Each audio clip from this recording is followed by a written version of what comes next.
Hello everyone. सो अब हम आगे बढ़ते हैं। लास्ट लेक्चर में हमने एसिड एंड बेस के एन फैक्टर्स की बात कर ली। अब हम बात करते हैं n factor for ions and salt. ठीक है, आयन से स्टार्ट करते हैं और सबसे सिंपल आयंस ही है एन फैक्टर निकालने के मामले में। देखो, फॉर आयंस आयंस की बात करते हैं। N factor for ions is equal to charge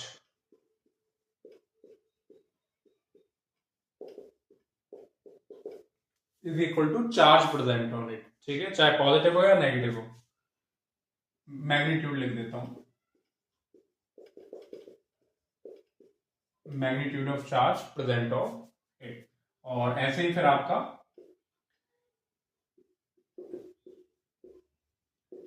equivalent weight आ जाएगा। इक्विवेलेंट वेट ऑफ आयन क्या हो जाएगा? मॉलिक्यूलर वेट, या अगर वो एटम का आयन बना हुआ है तो एटॉमिक वेट हम लिख देंगे molecular weight divided by N factor.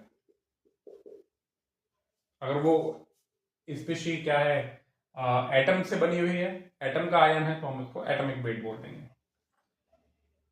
ऐसे लिख देते हैं, और एटॉमिक। ठीक है, समझ जाओ। देखो, जैसे मैं यहां पर लेता हूं आयन, और यहां पर हम जिक्र करेंगे उसका एन फैक्टर, और यहां पर हम जिक्र करेंगे इसका इक्विवेलेंट वेट, जो कि क्या होगा? Molecular weight divided by N factor. जैसे sodium plus Cl minus, calcium plus 2, और आपका O-2, aluminium plus 3, N-3, S-2। Okay, और देखो, और आयंस लेते हैं यहां पर एन फैक्टर और इक्विवेलेंट वेट। एक मिनट, यहां दिख रहा। ठीक है, बड़ा लिख दो आयंस, इसका एन फैक्टर और इक्विवेलेंट वेट। जैसे sulphate, phosphate, bicarbonate ion, carbonate ion, etcetera. Okay, चलो, क्या होगा एन फैक्टर? 1। क्या होगा? 1। क्या होगा? 2। क्या होगा? 2। क्या होगा? एल्यूमिनियम प्लस 3 का 3, इसका 3, इसका 2, और उसी हिसाब से इसके एन फैक्टर आ जाएंगे। कितना होगा इसका एन फैक्टर? 23 divided by 1। इसका कितना होगा? 35.5 डिवाइडेड बाई 1। इसका कितना होगा? 40 डिवाइडेड बाई 2 यानी 20। इसका कितना होगा? ऑक्सीजन का O-2, क्या कहते हैं इसको? Oxide ion, oxide ion, chloride ion,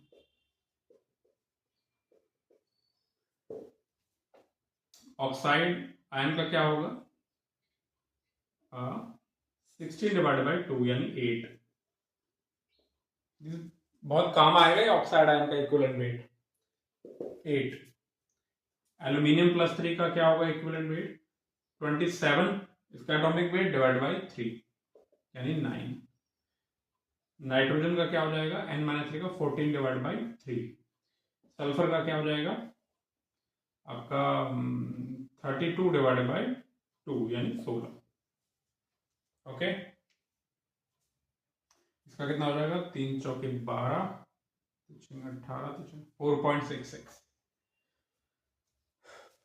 simple है, सिंपल है। अरे, सल्फर का दिख नहीं रहा, सल्फर का दिख नहीं रहा। इक्विवेलेंट वेट में यहां लिख देता हूं, सल्फाइड आयन।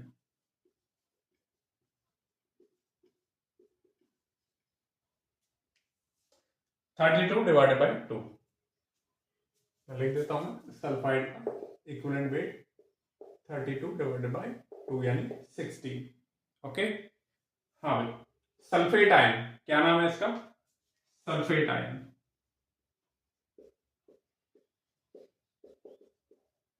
क्या होगा इसका एन फैक्टर? 2। जितना चार्ज है उसका मैग्नीट्यूड ले लो। इक्विवेलेंट वेट क्या हो जाएगा?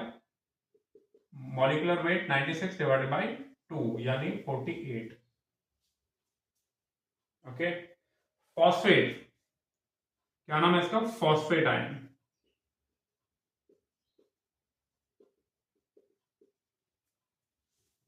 एन फैक्टर है 3, क्या होगा इसका? मॉलिक्यूलर वेट डिवाइड बाय 3, कितना? 31 प्लस 4 इंटू 16 डिवाइड बाय 3।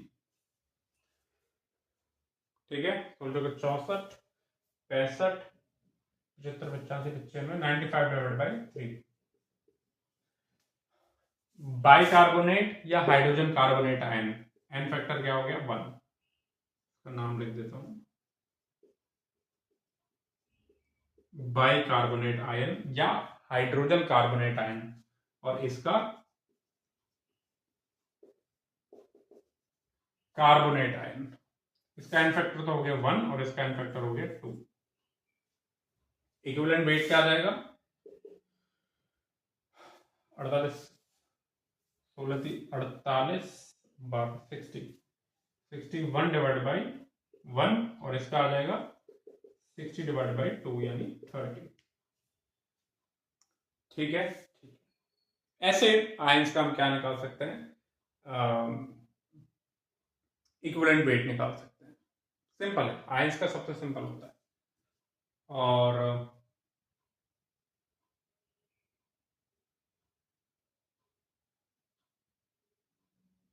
ठीक है, लिखो इसे यहां तक, फिर मैं मिटाता हूं, फिर हम बढ़ते हैं सॉल्ट की तरफ। लिखो,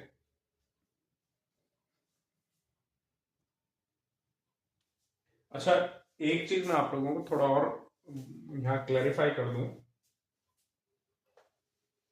कि ये जो हम पढ़ रहे हैं ये सिंपल आयंस के लिए पढ़ रहे हैं। हमारा यहाँ कॉन्टेक्स्ट जो है, ध्यान दो, हमारा जो कॉन्टेक्स्ट जो है वो ओनली आयंस को लेकर के, इंडिविजुअल आयन खड़ा हुआ है, कोई रिएक्शन नहीं दे रखी, कोई रेडॉक्स रिएक्शन नहीं है, कोई एसिड बेस रिएक्शन नहीं है, कोई H+ का एक्सचेंज नहीं है, वो फिर अदर डायरेक्शन में चली जाती है। ठीक है, यहां ध्यान देना, जैसे कि ये लिखे हुए हैं आयंस, इनका एन फैक्टर अगर आपको रिएक्शन दे रखी है तो उस पर भी डिपेंड करता है।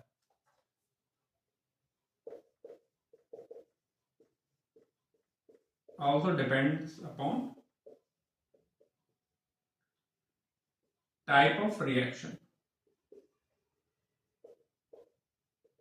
यानी आपको रिडॉक्स रिएक्शन तो नहीं दे रखी, ऑक्सीडेशन यानी ऑक्सीडेशन रिडक्शन, यानी इसमें आपकी ऑक्सीडेशन स्टेट चेंज हो रही हो। जो 11th वाले हैं, स्टार्टिंग में इसको पढ़ रहे हैं, उन्हें इस बात का कोई आइडिया नहीं चलेगा कि क्या है रिडॉक्स रिएक्शन। ठीक है, अगर ड्रॉपर वाला से देख रहा है तो वो समझ जाएगा कि हाँ डिपेंड करता है, कि हो सकता है इनमें से किसी का क्या हो रहा हो, ऑक्सीडेशन रिडक्शन में जा रहा हो, तो उसका एन फैक्टर निकालने का तरीका अलग है। मैं वापस से बता रहा हूं, हमने अभी तक रिडॉक्स का एन फैक्टर नहीं पढ़ा। दूसरा एक तरीका और भी हो सकता है भैया, एसिड बेस रिएक्शन। मैं यहां पर एसिड बेस रिएक्शन की बात नहीं कर रहा हूं, इसमें आपको H+ एक्सचेंज पढ़ना होता है। जैसे इसके लिए तो मैं थोड़ा सा आइडिया आपको दे देता हूं, आप नोट डाल के लिख सकते हैं। अगर रिएक्शन दे रखी है, फॉर एग्जांपल PO4-3 इकलौता आयन ऐसे खड़ा कर रखा है और आपसे एन फैक्टर पूछता है तो आप बोलोगे 3। लेकिन अगर आपको रिएक्शन दे रखा है और आपसे कहता है एन फैक्टर, इस केस में, इस केस में,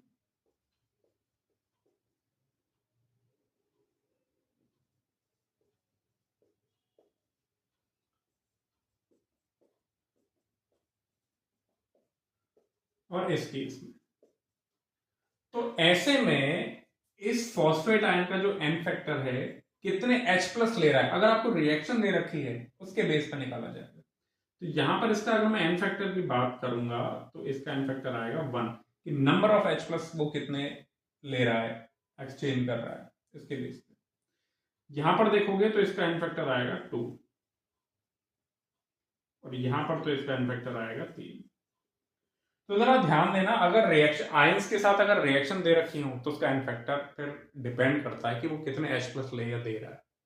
ठीक है, ठीक है। ऐसे ही आपको सल्फेट आयन में भी ध्यान रखना है, एक H अगर रिएक्शन दे रखी है एक H+ के साथ तो n फैक्टर 1, 2 के साथ दे रखी है तो n फैक्टर 2। ओके, ठीक है। लिखो इसे, मैं एक बार लिखता जाता हूं। रेडॉक्स का भी हम नहीं पढ़ रहे, एसिड बेस का थोड़ा सा आइडिया दे देता हूं। हटा दूं, हटा दूं। और अगर आपको ये चीज थोड़ा कंफ्यूजिंग लग रही है तो आप इसे छोड़ सकते हैं। ठीक है, बस नोट्स में लिख के आप छोड़ दो। आगे खूब एसिड बेस आप पढ़ोगे, इक्विलिब्रियम आएगा, एक केमिकल आयनिक इक्विलिब्रियम में, तो आपको पूरी समझ आ जाएगी। उसके बाद जब रिडॉक्स आएगा, उसके बाद जब टाइट्रेशन आएगा, वहां पर इसका बहुत अच्छी डिटेलिंग आप पढ़ोगे और बहुत अच्छा टॉपिक है एडवांस के लिए। हाँ, जैसे कि आपको सल्फेट है, आपको रिएक्शन दे रहा है वो, तो यहां पर आपको रिएक्शन दे रहा है और पूछ रहा है कि आप इसका n फैक्टर बताओ, तो आप इसका n फैक्टर क्या बोलोगे 1, इसका n फैक्टर क्या बोलोगे 2। अगर खाली सल्फेट आयन दे रखा है तो उसका चार्ज ले लेना है। ओके, ठीक है। जैसे कि आपको कार्बोनेट का एग्जांपल देता हूं, हटा दो, कार्बोनेट का मैं एग्जांपल लेता हूं।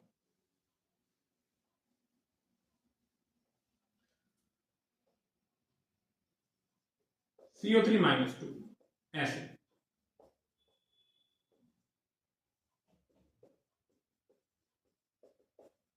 ऐसे,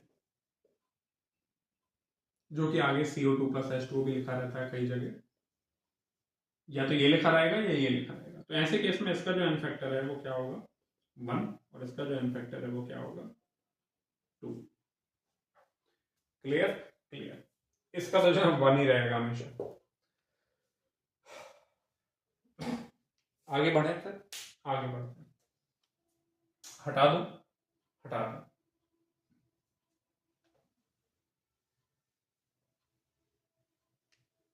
चलो, इन दोनों का तो टाइट्रेशन में अलग से केस आता है, डबल टाइट्रेशन, बैक टाइट्रेशन, वो सारी चीजें इसके लिए अलग से टॉपिक आता है। ठीक है, चलो, आई होप यहां तक हो गया। लिखो इसे, मैं सॉल्ट के बारे में बात करता हूं। अब हम बात करते हैं for salts.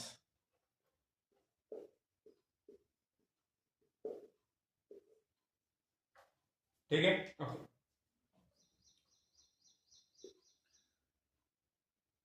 n factor for salt is equal to total positive or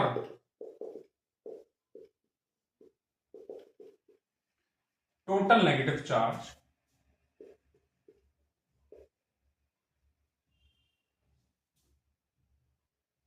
present in salt। Salt में टोटल नेगेटिव या टोटल पॉजिटिव चार्ज कितना है, क्या मतलब है, ये एग्जांपल से समझाता हूं।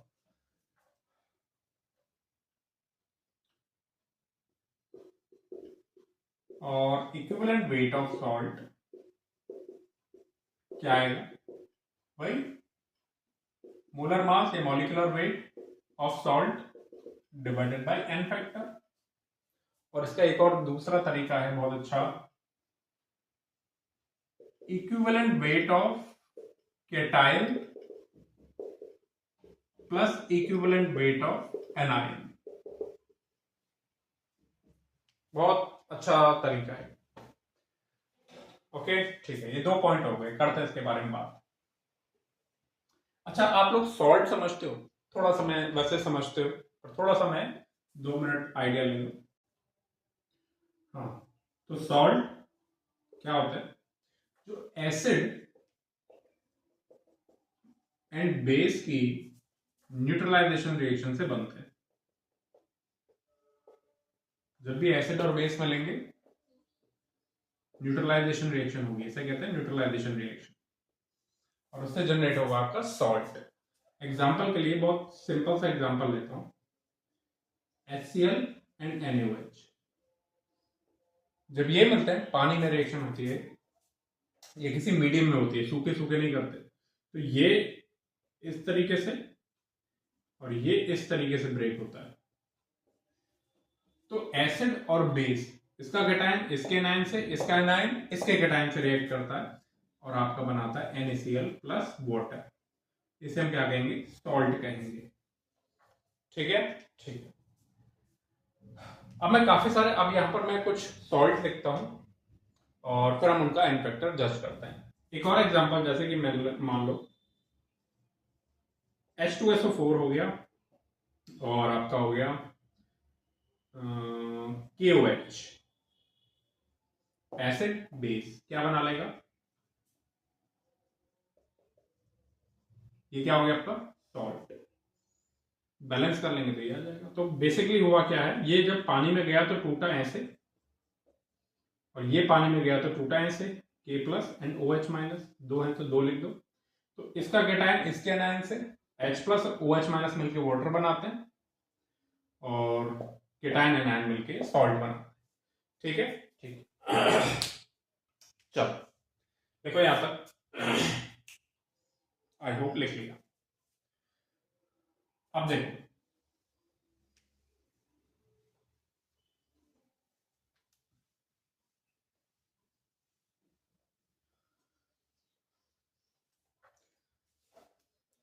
अब मैं यहां पर सॉल्ट लिखता हूं और आपको उसका एन फैक्टर बताना है और साथ ही आपको उसका सॉल्ट का इक्विवेलेंट वेट भी बताना है। ठीक है, ठीक। फॉर एग्जांपल, जैसे कि पहला ही ले लो आप NaCl, KNO3, आप ले लो Na2SO4, आप ले लो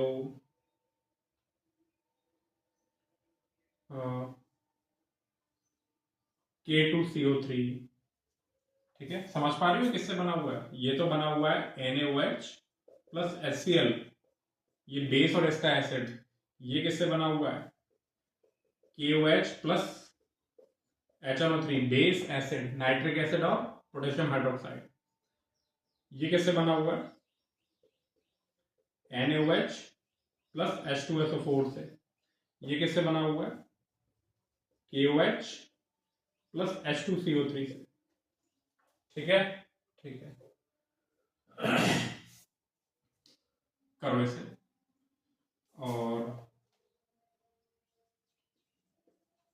NaHCO3 पोटेशियम बाई कार्बोनेट या पोटेशियम हाइड्रोजन कार्बोनेट किससे बना है, NaOH प्लस H2CO3।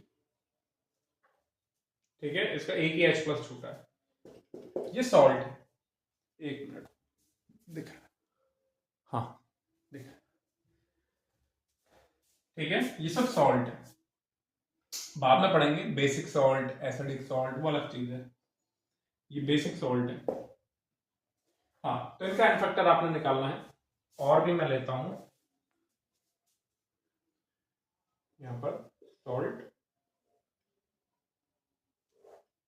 इनका एन फैक्टर और इक्विवेलेंट वेट।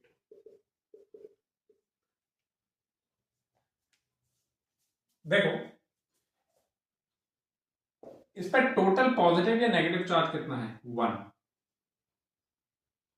कैसे, ये है Na plus and Cl minus, total positive charge 1, total negative charge 1, तो एन फैक्टर क्या हुआ 1।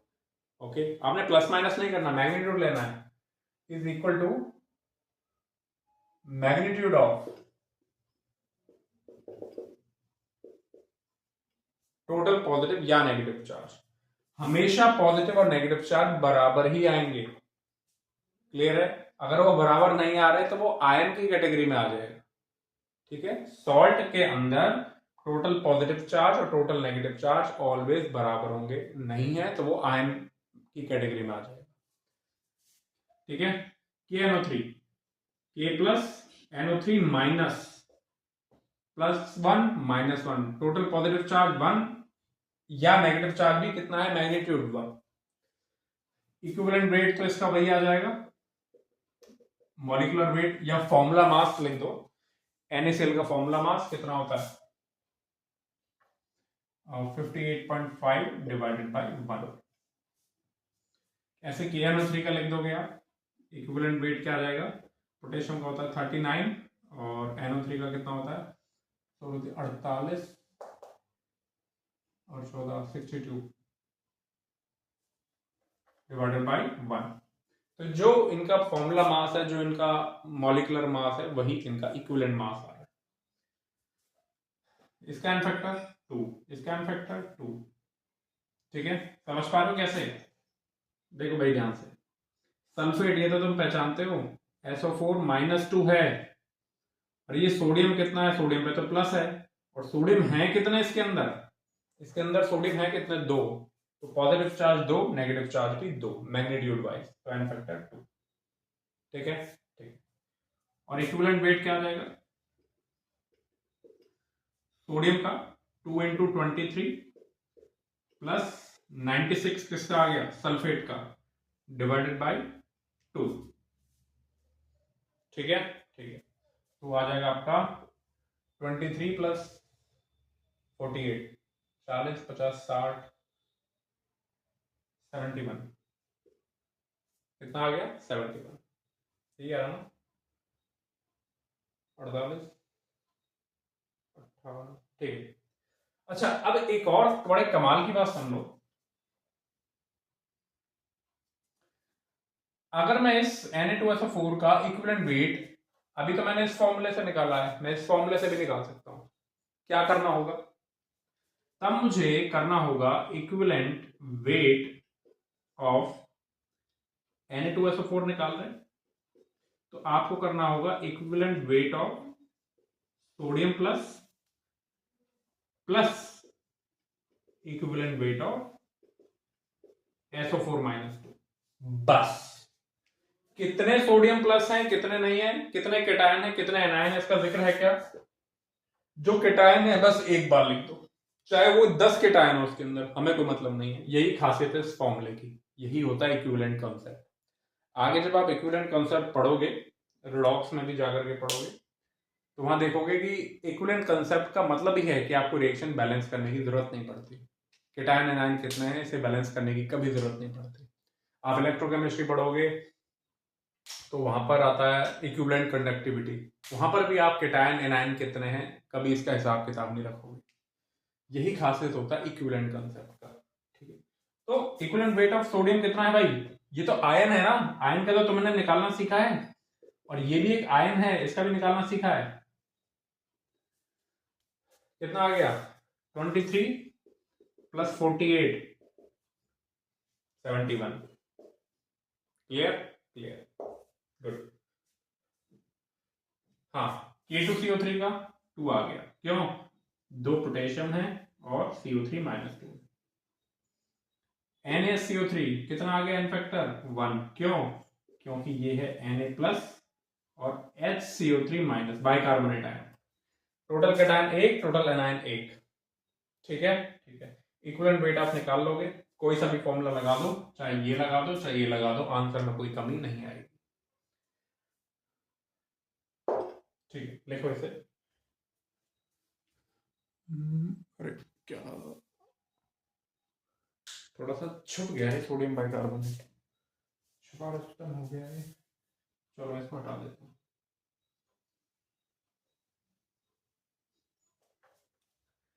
तो सोडियम बाइकार्बोनेट जो है, इसका इन फैक्टर है 1, क्यों, क्योंकि ये बना है Na+ और HCO3- से। ठीक है, ठीक है, इक्विवेलेंट वेट निकालना कोई बड़ी बात नहीं है, जो भी इसका मॉलिक्यूलर वेट है डिवाइड बाय 1 कर देना। ठीक है, ठीक है, या फिर ये फॉर्मूला लगा देना, equivalent weight of Na+ equivalent weight of HCO3-, answer मिल जाए। चलो और करते हैं, और करो आप। कैल्शियम सल्फेट, इसे लिख लो फिर मैं मिटाता हूं।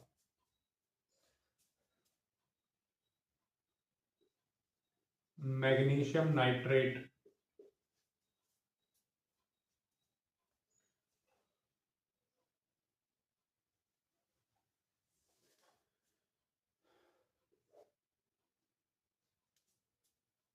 ये भी मिटा दो।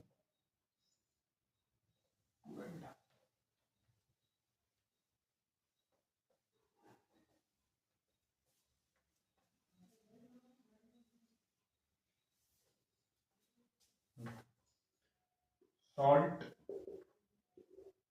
And factor equivalent weight,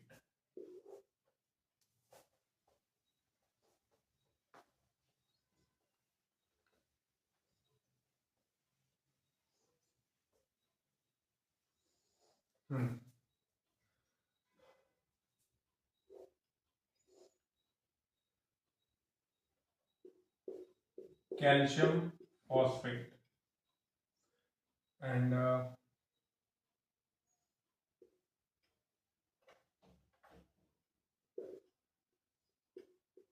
aluminium sulphate and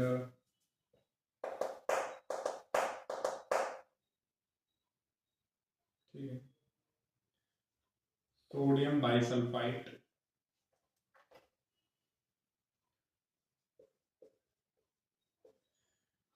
और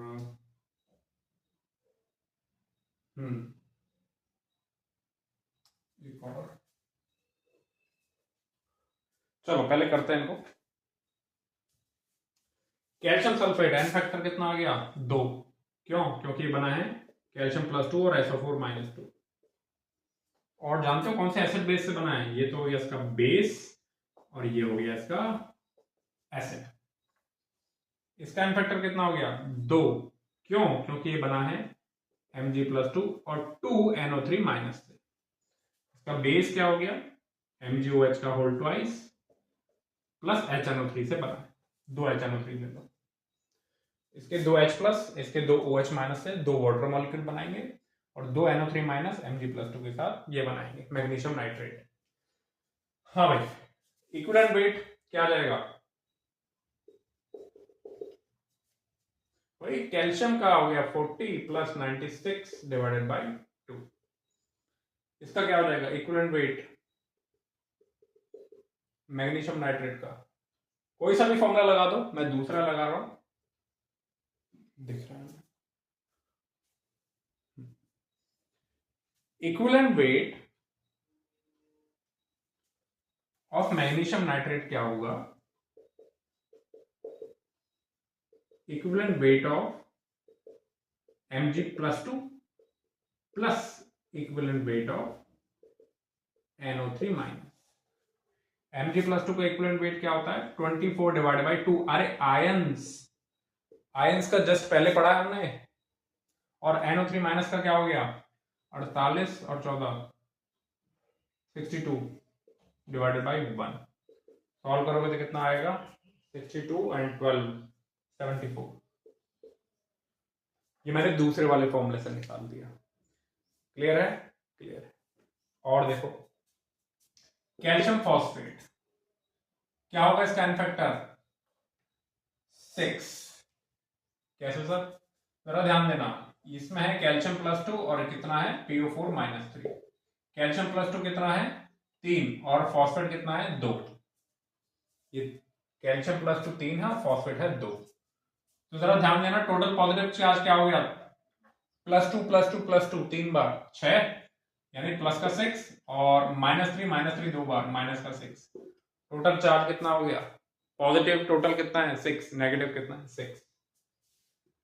अच्छा, इक्विवेलेंट वेट निकालना पड़े तो या तो आप इसका मॉलिक्यूलर वेट ले लो या फॉर्मूला वेट बोल दो, या फिर आप कैसे कर सकते हो जरा ध्यान देना, आप या तो इसका मॉलिक्यूलर वेट ले लो कैल्शियम फॉस्फेट का डिवाइडेड बाय एन फैक्टर 6, या फिर दूसरा जो मैं तरीका बता रहा हूं equivalent weight of calcium +2 and equivalent weight of PO4 -3। कितने कैल्शियम +2 है नहीं लिखना, कितने फॉस्फेट है नहीं लिखना। सॉल्व करोगे तो क्या आएगा भाई, कैल्शियम +2 क्या होता है 40/2। कैल्शियम का atomic weight 40 divided by n factor 2। Ion का इक्विवेलेंट वेट निकालने का एक तरीका है। फॉस्फेट का क्या करोगे भाई, फॉस्फोरस होता है 31 और 4 इंटू 16 ऑक्सीजन का डिवाइडेड बाई क्या कर दो 3 चार्ज। ठीक है, आपको आंसर मिल जाएगा। अच्छा, ये और ये दोनों बिल्कुल सेम। ठीक है, ठीक है।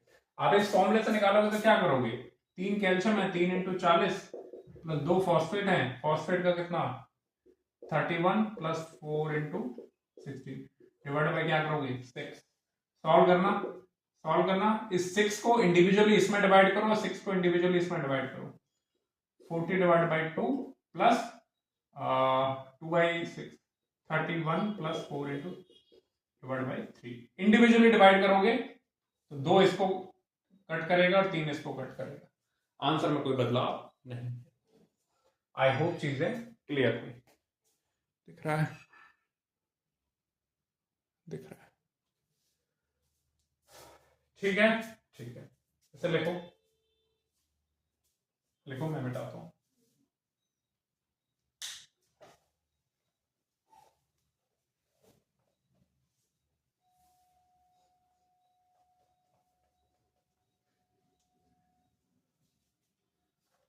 और जानते हो किसका सॉल्ट है, कैल्शियम फॉस्फेट। कैल्शियम फॉस्फेट किससे बना है, ये बना है calcium hydroxide and H3PO4 phosphoric acid से।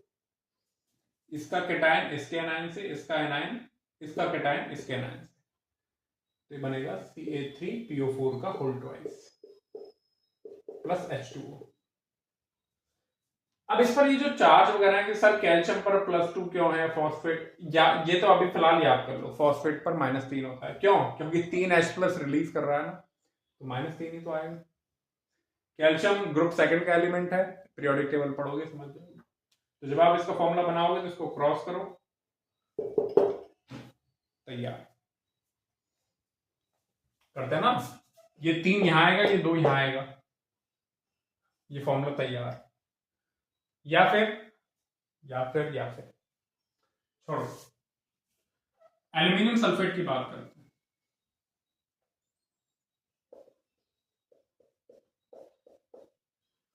एन फैक्टर क्या है भाई 6। अगेन क्यों, क्योंकि ये है एल्यूमिनियम +3, यहां पहुंचाओ 3 और यहां पहुंचाओ 2। सल्फेट तो आप लोग सभी जानते ही हो, एल्यूमिनियम कितने हैं 2 और सल्फेट कितने हैं 3। देखना भैया, टोटल पॉजिटिव चार्ज प्लस का 6 और टोटल नेगेटिव चार्ज माइनस का 6। इक्विवेलेंट वेट निकालोगे तो क्या निकालोगे, equivalent weight of aluminium phosphate. क्या कर लो, या तो इसका मॉलिक्यूलर वेट ले लो डिवाइड बाय 6, या फिर आप कैसे करो,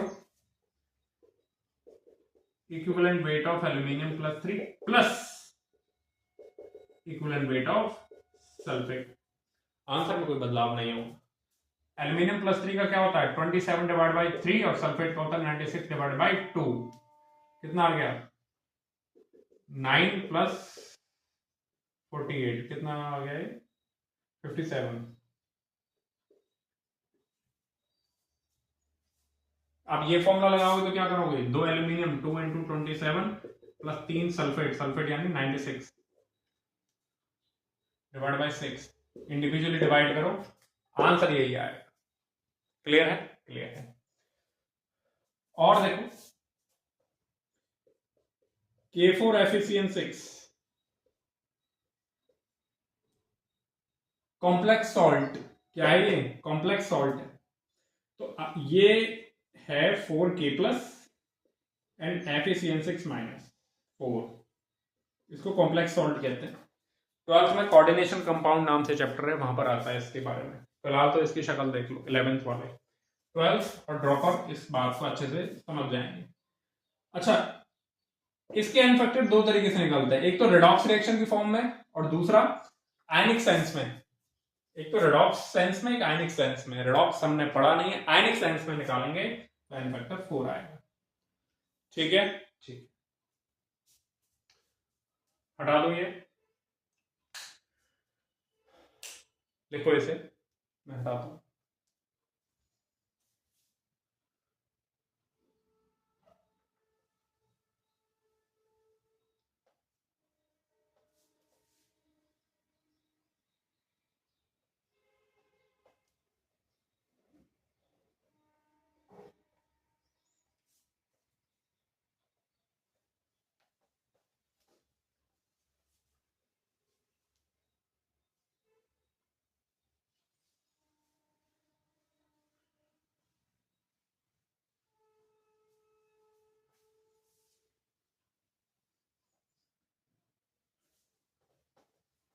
और भी, जैसे कि आपको ऐसे दे दिया K3Fe आपको दे दिया K2PtCl4 आपको दे दिया, क्या दे दिया,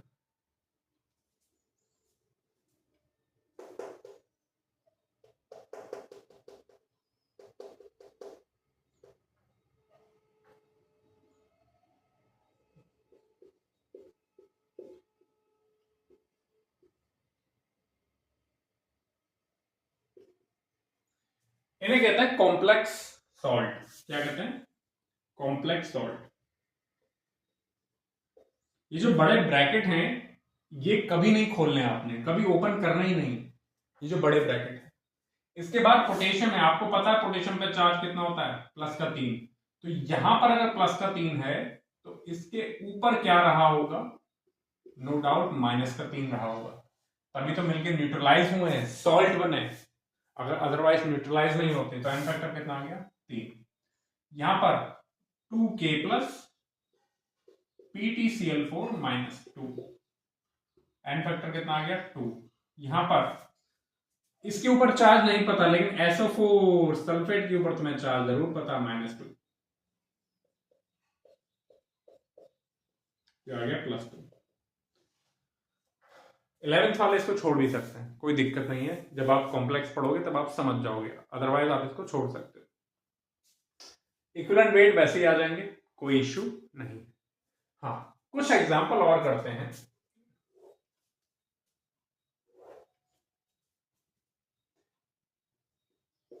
K2SO4 Al2SO4 का होल थ्राइस, K2SO4 Al2SO4 का whole thrice dot 24H2O। Alum क्या कहते हैं इसे, पोटाश एलम, फिटकरी का फॉर्मूला होता है। अब आपको इसका एन फैक्टर बताना है और साथ ही इक्विवेलेंट वेट बताना है। ध्यान देना, पूरे को ओपन कर दो। K2SO4 आप जानते हो, K2SO4 का मतलब होता है 2K प्लस SO4 -2, और एल्यूमिनियम क्या होता है, +3 और 3 SO4 -2। समझ रहे हो? अरे भाई 11th के बच्चे इस बात को समझो। SO4 तुम अभी याद कर लो, SO4 के ऊपर -2 ही रहता है, तो अगर SO4 के ऊपर -2 है तो पोटेशियम के ऊपर क्या है, ये क्रॉस होके इधर आए हैं, तो पोटेशियम के ऊपर +1 ही रहा होगा। समझ गए? इस तरीके से आप ऐसे करते हो।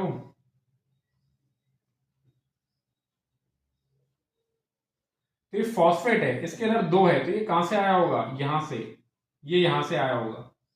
कैल्शियम +2 और PO4 -3, ये 10th में आप लोग सीख लेते हो। अगर ये चीज में दिक्कत है तो क्या कहूं, 3 कैल्शियम दो, तो थोड़ा आगे के लिए वेट करो, अभी इसमें दिक्कत है। आई होप ठीक है।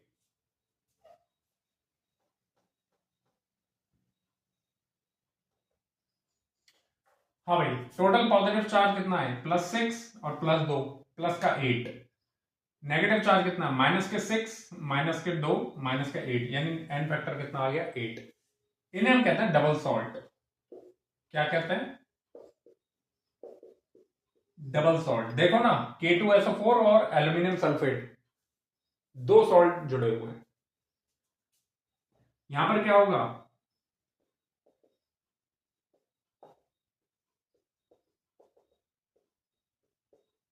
अब कुछ महानुभाव इस वाटर को भी तोड़ देते हैं, लेकिन नहीं तोड़ना आपने, वाटर को नहीं तोड़ना है, वाटर कोई सॉल्ट नहीं है। तो इसका एन फैक्टर भी कितना आएगा, 8 आएगा। यही थोड़ी कंफ्यूजन होती है, ठीक है। इसका एन फैक्टर भी 8 है, चाहे ये लो चाहे ये लो। जब आप इक्विवेलेंट वेट निकालोगे तो क्या करोगे, मॉलिक्यूलर वेट ले लेना किसका, K2SO4 यानी पोटेशियम वाला पूरा, molecular weight of K2SO4 Al2SO4 का whole thrice divided by N factor 8। और जब आप इसका इक्विवेलेंट वेट निकालने जाओगे तो आपको ये पूरा लेना है, वाटर इंक्लूड करते हुए। तो इसका मॉलिक्यूलर वेट किसका लोगे,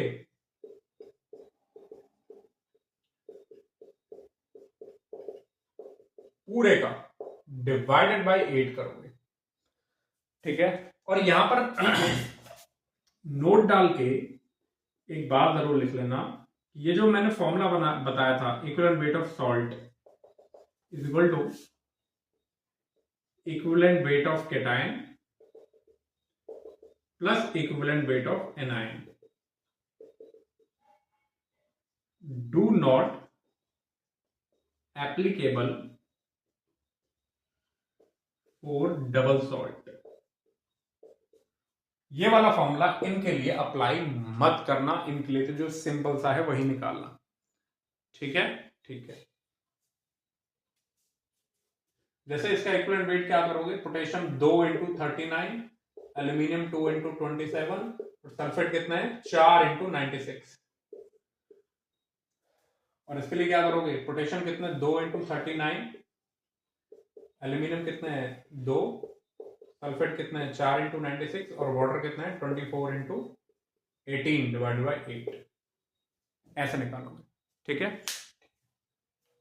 तो ये तो हुए सॉल्ट का n factor in ionic sense. अब कई बार आपको रिएक्शन बेस पे दिया जाता है, किसके बेस पे, रिएक्शन बेस पे। रिएक्शन बेस पे जब आपको दिया जाए तब आपको कैसे करना है, एसिड बेस रिएक्शन के आधार पे, उसे मैं आगे लेता हूं। आप इसे यहां तक लिखें, मैं आगे बढ़ता हूं फिर।